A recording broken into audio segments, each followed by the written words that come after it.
Dude, Massachusetts is like the most haunted place on earth, no? I guess we'll find out. Yeah, I know. Ah!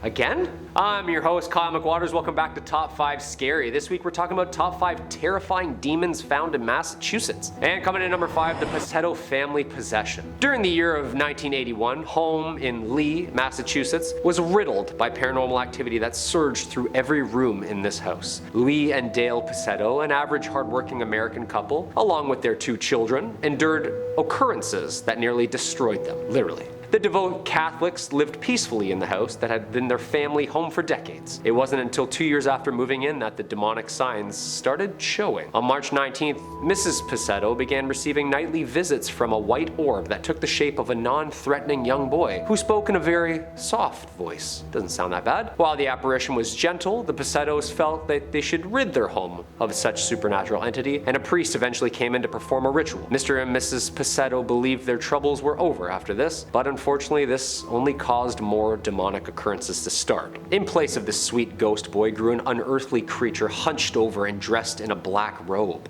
Scary. Mrs. Pasetto claimed that the specter would say vulgar and nasty things, growling, saying it called itself the Minister of God. It wasn't just the verbal attacks that were happening, however, no. During the sleepless nights, Mrs. Pasetto claimed that she suffered claw marks both on her back, stomach, breasts, and face after being dragged around the bedroom. Mr. Pasetto attests to this and said that he watched in horror as the bed levitated above him, Mrs. Pasetto on it. Terrifying, dude. Refrigerators were ripped from walls, metal bookcases turned over to the floor, and in one case, a crucifix was even yanked from the hand of their 14-year-old son. The Pasettos reached out to medical professionals for help, but they rejected their experiences, calling them exaggerated. It wasn't until Mr. and Mrs. Pasetto turned to professionals Ed and Lorraine Warren, self-proclaimed demonologists, that were called to help. The Ghostbusters themselves. As the founders of the New England Society for Psychic Research in the 50s, Mr. and Mrs. Warren devoted their life to the supernatural. When the Warrens visited the Pasettos, they instantly detected signs of paranormal activity pulsing from the home. In a description eerily similar to the film Poltergeist, which came out the following summer in '82, Mrs. Warren says that she saw many small ghost lights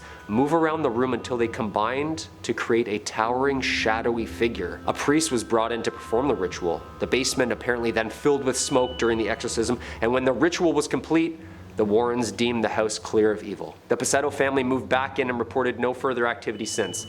And in 2004, the family moved out and on and left this once haunted house for someone else to deal with. I understand. Number 4, Elizabeth Knapp. The possession of Elizabeth Knapp, October 30th, 1671 to January 12th, 1672, is a unique and weird one in the aspect that it was approached from a more scientific aspect than religious, and being of that time, somewhat of a new methodology. Knapp's father was the servant at a household of Samuel Willard, a prominent reverend in the Church of Groton. When Elizabeth Knapp, a member of his own household, began to show signs of demonic possession, Willard took a carefully and yet scientific approach to the situation, which was rare for the 17th century Puritan. After these scary events took place, they could provide no explanation for her episodic fits. He declared that it was a case of possession. Throughout the entire process, he notes in his journal, Knapp seemed to have most violent fits when Willard was present beside her. Willard states that Knapp at first began to complain of pains in her body. She would grab certain parts of her body such as her legs or breasts and would scream out, talking about feelings of strangulation.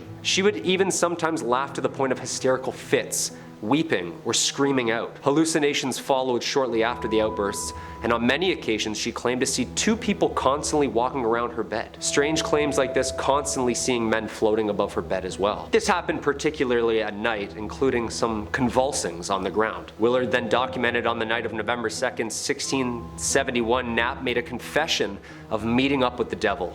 Uh-oh.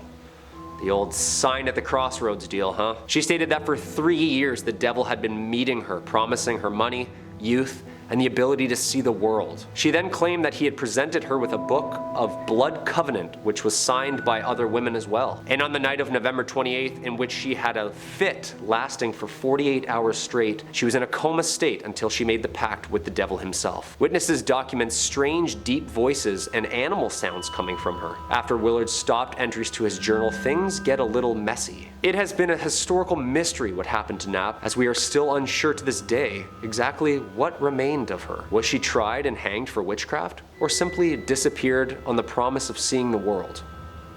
You tell me. Number 3, like father, like son. Duxbury, Massachusetts. 2021, huh?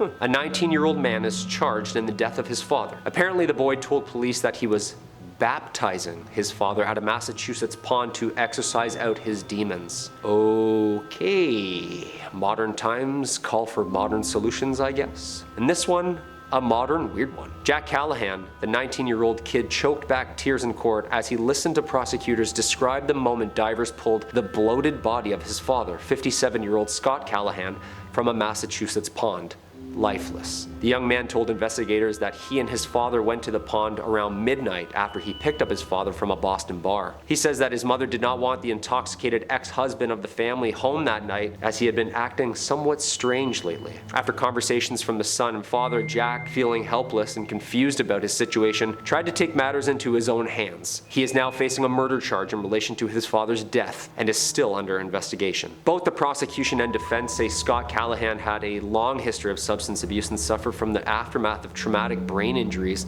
and that from overuse of medicinal drugs might have taken the man's mind. According to Jack at the pond, his father became combative with him, punched him repeatedly in the face, claiming that he had not been in control of his own body, and was assured that his father wasn't really aware of what he was doing in the moment. The 19-year-old then decided to baptize his father in an attempt to exorcise the demon, which resulted in drowning him. That's a hard one to swallow. It's also got some biblical feel to it, you know? Father, son bonding over paranoia. Scott Callahan was found in the water about 50 feet away from the shore in the pond short time after the baptism and attempted exorcism happened. He was taken to the hospital where he was pronounced dead. There is an open investigation on this one still, and the young man is sticking to his story.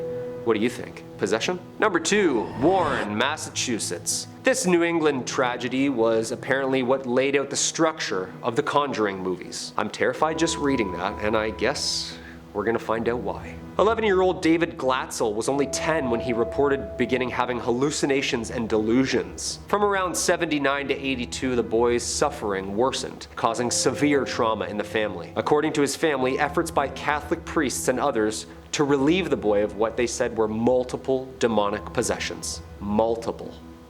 Things started getting interesting, however, surrounding the family after an aggressive, bloody confrontation in 1981. Arn Johnson, boyfriend of David's older sister, Deborah, stabbed his landlord to death multiple times in Brookfield. New England paranormal investigators Ed and Lorraine Warren later claimed that Johnson had actually challenged the demon inside David's body to leave the young boy and enter him instead. This guy's a hero, man. Unfortunately, a deadly one at that. That argument was the basis of the devil made me do it defense at Johnson's trial in Danbury with the Superior Court. The Warrens claimed that the man showed all signs of possession, including growling, speaking in strange voices, violent acts, and talkings of the beast. This is a wild case and sparked huge controversy in court after murder charges were forever changed with the claim that the devil made me do it would be lawfully excused. He was released from prison in 1985. And coming in at number 1, the Dover Demon. Probably the most famous of all these cases. 17-year-old William Bartlett claimed that while driving on April 21st, 1977, he saw a large-eyed creature with huge sharp fingers and glowing eyes on top of a broken stone wall on Farm Street in Dover, Massachusetts. 15-year-old John Baxter reported seeing a similar creature on Miller Hill Road the same evening. Another 15-year-old, Abby Brabham,